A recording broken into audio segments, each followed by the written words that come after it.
Exit poll ഫലങ്ങൾ വന്നു കഴിഞ്ഞു.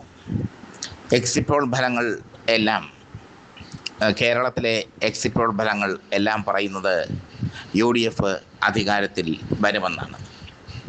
100-ൽ കൂടുതൽ സീറ്റുകൾ നേടി ഒരു തരംഗമുണ്ടാക്കി UDF അധികാരത്തിൽ വരുമെന്ന് മൾട്ടിപ്പിൾ ഏജൻസികൾ നടത്തിയ എക്സിറ്റ് പോളുകളിൽ ഒന്നും പറയുന്നില്ല.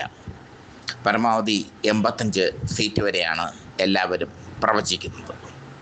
ഇനി എക്സിറ്റ് പോളിൻ്റെ വിശ്വാസ്യതയിലേക്ക് വരാം. ബംഗാളിൽ കഴിഞ്ഞ തവണ തെരഞ്ഞെടുപ്പ് നടന്നപ്പോൾ BJP അധികാരത്തിൽ വരുമെന്ന് മിക്ക എക്സിറ്റ് പോളുകളും പ്രസ്താവിച്ചു. പക്ഷേ മമതാ ബാനർജി വൻ ഭൂരിപക്ഷത്തിൽ അധികാരത്തിൽ വന്നു. NDAക്ക് വെറും 77 സീറ്റ് കൊണ്ട് തൃപ്തിപ്പെടേണ്ട ഗതികേട് ഉണ്ടായി. തമിഴ്നാട്ടിലെ ഇത്തവണത്തെ എക്സിറ്റ് പോൾ നോക്കാം. വിജയ് നയിക്കുന്ന TVK അധികാരത്തിൽ വരുമെന്നവരെ പറഞ്ഞ എക്സിറ്റ് പോളുണ്ട്. വലിയൊരു തമാശ മാത്രമാണത്. അവിടെ സ്റ്റാലിൻ വീണ്ടും അധികാരത്തിൽ തുടരും. ഇനി നമുക്ക് കേരളത്തിലേക്ക് വരാം. ആക്സിസ് മൈ ഇന്ത്യ അടക്കമുള്ള പ്രമുഖ എക്സിറ്റ് പോൾ വിദഗ്ധരെല്ലാം എക്സിറ്റ് പോൾ നടത്തിയിട്ടുണ്ട്. അവർ പറയുന്നത് വടക്കൻ കേരളത്തിലും മധ്യ കേരളത്തിലും ന്യൂനപക്ഷത്തിൻ്റെ ഏകോപനം ഉണ്ടായി UDFന് അനുകൂലമായി എന്നാണ്. ഇതിൽ നിന്ന് വ്യത്യസ്തമായി എക്സിറ്റ് പോൾ ഫലം പറഞ്ഞത് ടുഡേ ചാണക്യ മാത്രമാണ്. അവർ പറഞ്ഞത് ഒരു തൂക്ക് മന്ത്രിസഭയ്ക്ക് സാധ്യതയുണ്ട് എന്നാണ്. ഒരിക്കലും കേരളത്തിൽ ഒരു തൂക്ക് മന്ത്രിസഭ ഉണ്ടാകില്ല. കാരണം BJPയെ അകറ്റി നിർത്താൻ അല്ലെങ്കിൽ BJPയെ ഒഴിവാക്കാൻ കേരള കോൺഗ്രസ് ഗ്രൂപ്പുകൾ ഒരുമിക്കുന്ന ഒരു സാഹചര്യം ഉണ്ടാകും. അത് UDFിലേക്കാകാം, LDFിലേക്കാകാം.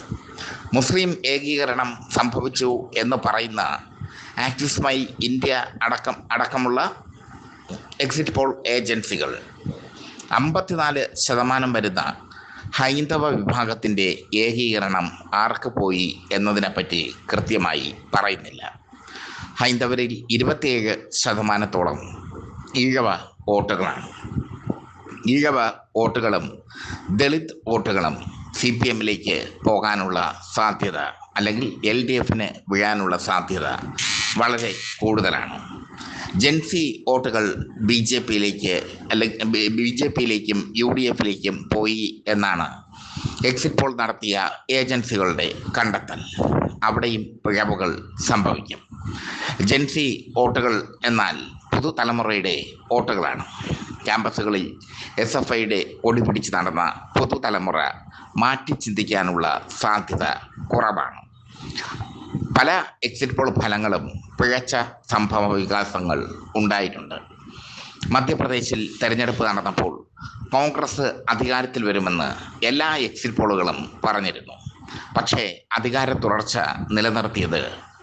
തുടർച്ചയുണ്ടായത് BJPക്കാണ്. അതുകൊണ്ട് തന്നെ എക്സിറ്റ് പോൾ ഫലങ്ങളെ പൂർണ്ണമായും ആശ്രയിക്കാൻ പറ്റില്ല. എക്സിറ്റ് പോൾ ഫലങ്ങൾ ചില സൂചനകൾ മാത്രമാണ്. അതിനെ ഒരു ബാരോമീറ്റർ എന്ന് വേണമെങ്കിൽ പറയാം. അതിനപ്പുറം ജനങ്ങളുടെ മനസ്സറിയാൻ എക്സിറ്റ് പോൾ ഫലങ്ങൾക്ക് കഴിയില്ല. പൊളിറ്റിക്സ് കേരള എക്സിറ്റ് പോൾ ഫലം നടത്തിയിരുന്നു. അത് നിങ്ങൾക്ക് പരിശോധിക്കാം. ഞങ്ങളുടെ എക്സിറ്റ് പോൾ ഫലവും പൂർണ്ണമല്ല. ഒരൊറ്റ എക്സിറ്റ് പോൾ ഫലവും പൂർണ്ണമല്ല എന്നുള്ളതാണ് സത്യം. ഈ എക്സിറ്റ് പോൾ ഫലങ്ങളെ ഒക്കെ അതിജീവിച്ച് ഇടതുമുന്നണി അധികാരത്തിൽ വന്നാൽ, ഇടതുമുന്നണി അധികാരം നേടിയാൽ അത് അട്ടിമറിയിൽ വലിയ ഒരു അട്ടിമറിയായി കരുതേണ്ടി വരും. കാരണം ടുഡേസ് ചാണക്യ ഒഴികെ, പൊളിറ്റിക്സ് കേരള ഒഴികെ എല്ലാ മാധ്യമങ്ങളും UDFിൻ്റെ ഭരണമാണ് പ്രവചിക്കുന്നത്. മുഖ്യമന്ത്രിയെ തിരഞ്ഞെടുക്കാൻ ഉള്ള ഓട്ടത്തിലാണ് എക്സിറ്റ് പോൾ വന്നതിന് ശേഷം UDF. ടുഡേസ് ചാണക്യയുടെ ഫലം വ്യത്യസ്തമാണ്. അവർ LDFനും UDFനും ഒരുപോലെ സാധ്യത പ്രവചിക്കുന്നു. BJP 3 മുതൽ 11 വരെ സീറ്റ് നേടുമെന്ന ഒരു കടുത്ത പ്രവചനം കൂടി അവർ നടത്തിയിരിക്കുന്നു. 3 മുതൽ 11 വരെ സീറ്റ് ബി ജെ പിക്ക് കേരളത്തിൽ ലഭിക്കുകയില്ല.